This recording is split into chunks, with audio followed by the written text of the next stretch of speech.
Acid અને base માટે વપરાતા સૂચકોના નામ એક જ વારમાં યાદ રાખો. સૂચકો એટલે એસિડ બેઝની હાજરીમાં જે રંગ પરિવર્તન આપતા હોય એને સૂચકો કહીએ છીએ. તો કુદરતી અને કૃત્રિમ એટલે કે માનવ સર્જિત બંને છે.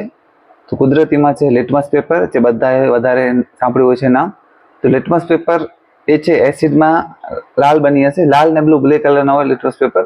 તો એસિડમાં તમે જો ડુબાડો તો એ લાલ બની હશે અને બેઝમાં તમે ડુબાડો તો ભૂરો અથવા તો બ્લુ રંગ થઈ જશે એનો. તો આ યાદ કઈ રીતે રાખવાનું? લાલ એટલે ખતરાની નિશાની છે અને એસિડ છે એ આપણને નુકસાન કરે છે, આપણા માટે ખતરો છે એનાથી. તો એસિડમાં લિટમસ પેપર છે લાલ થઈ જશે, એ રીતે આપણે યાદ રાખશું કે લાલ ખતરાની નિશાની છે અને એસિડથી લિટમસ પેપર છે લાલ થઈ જાય છે. અને બીજું બ્લુ હોય છે તો બેઝમાં બ્લુ થઈ જશે.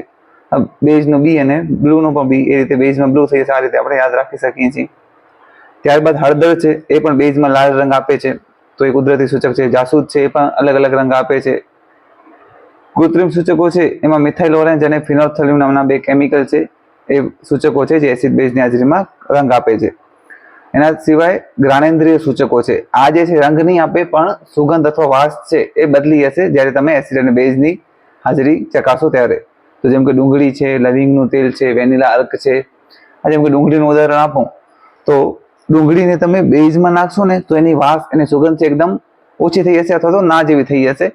તો અને જો તમે એને એસિડમાં નાખશો તો ડુંગળીની સુગંધ એકદમ વધારે વધી જશે. તો આ જ્ઞાનેન્દ્રિય સૂચકો છે. એસિડની હાજરીમાં સુગંધ વધી જાય છે અને બેઝની હાજરી હોય તો સુગંધ એકદમ એ લોકોની ઘટી જાય છે અથવા તો ઓછી થઈ જાય છે અથવા તો નહીં, સુગંધ એકદમ નાબૂદ થઈ જાય છે.